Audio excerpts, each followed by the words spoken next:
Thank you, Laura, and good morning, everybody.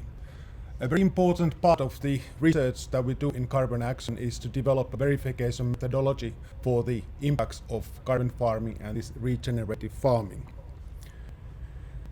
In order to reach the climate targets, whether it's internationally, globally, or nationally, we need to cut the emissions fast, but that's not enough. In addition, we have to find ways to remove carbon dioxide already in the atmosphere, and globally, we need to have more than 10 billion tons of carbon dioxide removals per year.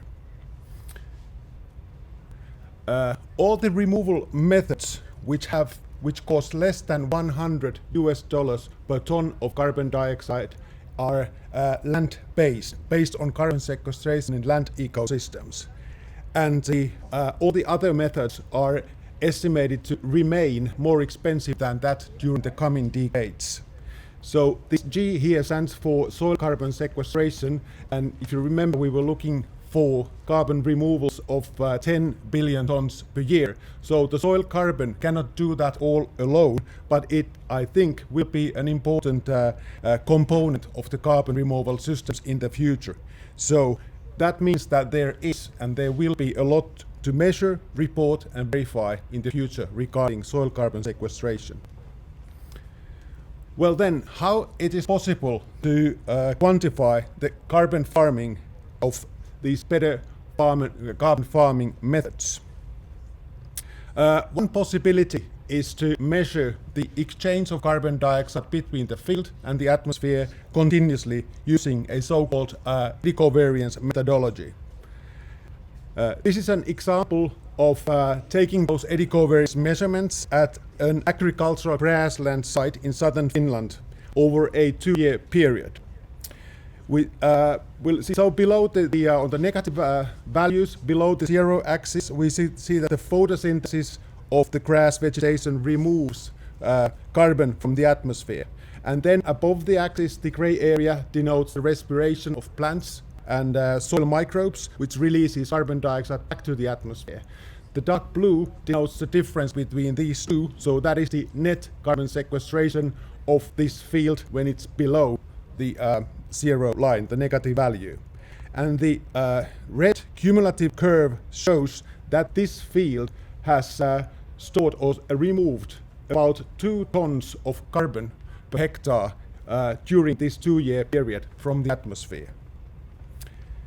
But we cannot install these measurement equipment on every field, and alone they cannot tell for how long this carbon will stay in the soil and in the field.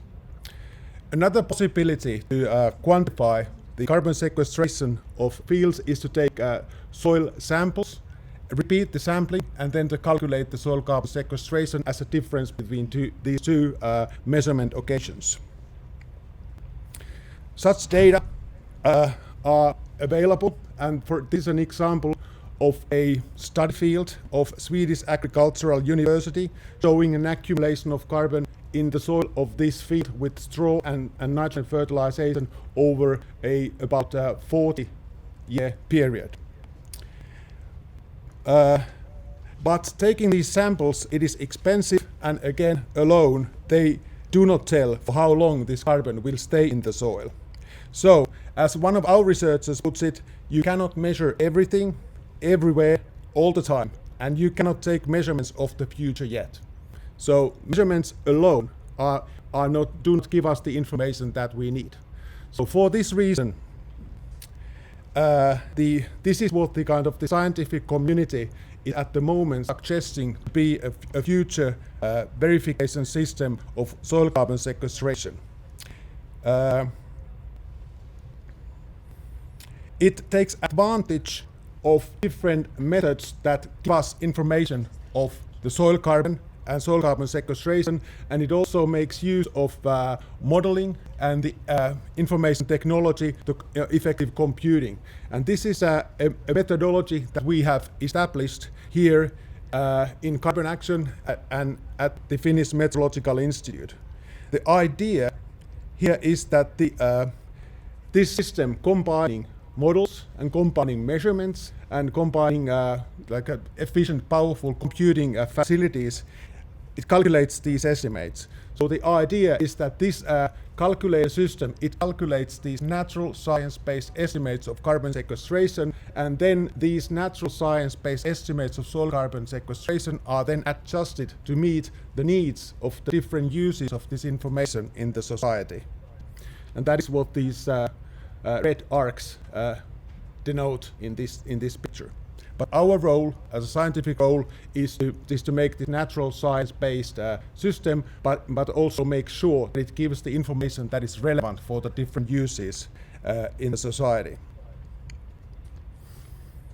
I'm now going to show you an example, a demonstration how this calculation system that we're developing and what is also operational in our research group is working.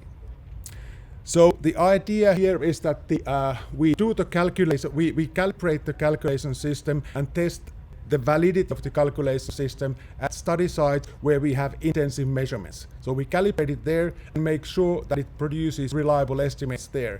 Then the philosophy is that then we can apply this methodology to those fields for which we have less measurements or no measurements at all, and to carry out the calculations. So that is how we sort of extrapolate the possibilities to use this methodology outside our intensive study sites.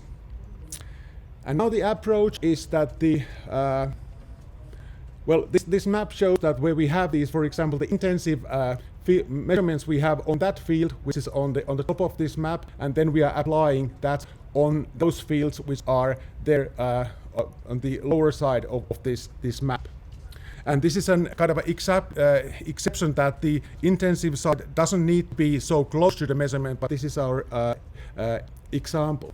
So the idea here again is that we calibrate the model on those sites where we have intensive measurements, and then we apply it to those fields for which we need the information.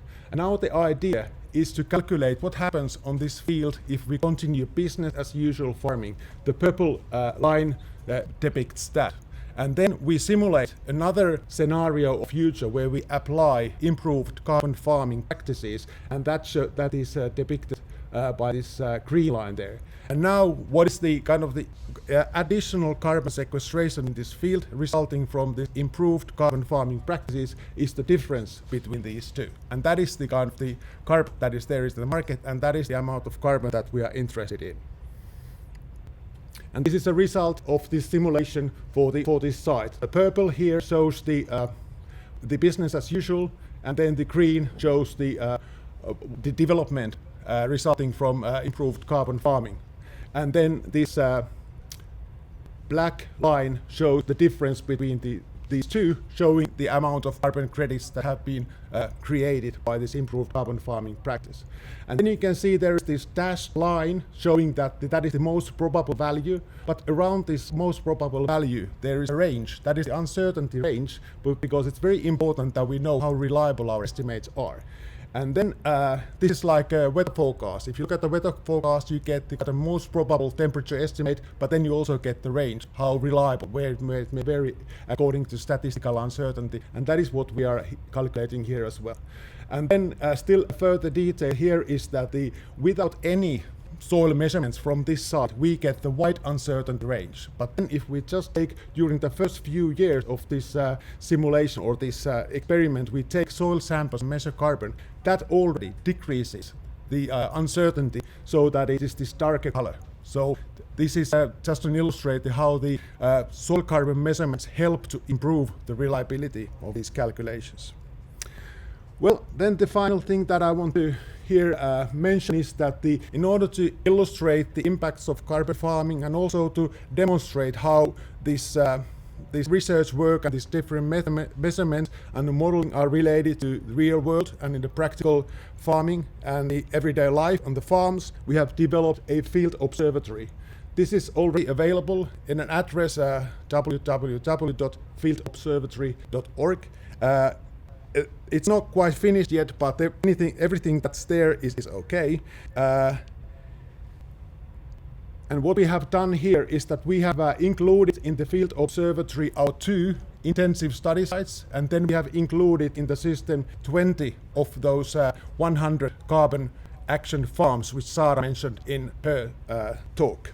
So then on these sites, if you click on the sites, then it's possible to follow online and real-time functioning of the sites. For example, the carbon sequestration at the intensive study sites, and then the vegetation coverage, for example, according to the latest satellite overflight of the Sentinel-2 satellite.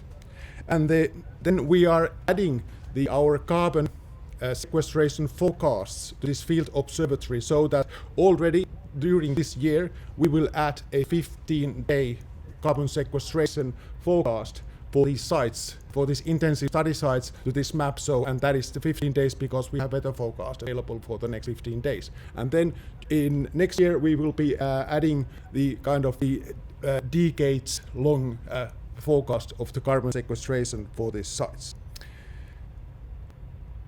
Yes, and then I'll just finalize, because that was the kind of what is the status of our status of developing this valid measurement, verification and reporting system. So the next steps that we're doing is that we are finalizing these demonstrations and like announcing the first version of this field observatory open. Then we will work on the soil carbon sequestration forecasts and scenarios. I mentioned the 15-day forecast still during this year. And then we are working on making use of various and additional data types to support these calculated estimates. So when we apply modeling, it's not that the models tell us the truth. It's that the measurements tell us how well the models inform us about the truth. Then one of the idea of this platform we are developing is that it's very well suited as actually it is built for, so that we can include several models in the platform at the same time and use several models to do these calculations. And then we are working on expanding the geographical coverage. The approach is such that it's not limited to our carbon action farms, it's not limited to Finland, but it can be applied also to other regions. And of course we're working as a part of an international research community, so that is where we want to have an impact. And then we're also working on developing practical versions of this measurement and modeling systems, for example, together with some of the companies that are participating in this carbon action platform. With this, I'll finish. Thank you very much.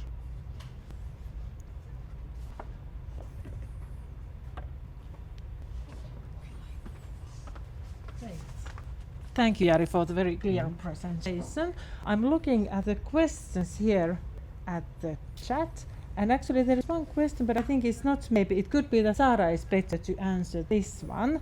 So there is a question about is holistic management a part of what you are teaching, or is that maybe Juuso, when he's later going to tell us about the farmer's perspective? Okay, but Jari, it was very clear presentation, and we're all of course waiting for this verification system, and can see the great potential for this system. But I think it was very clear presentation. Maybe we have some questions at the end, but we can now continue with the program. Thank you. Thanks again.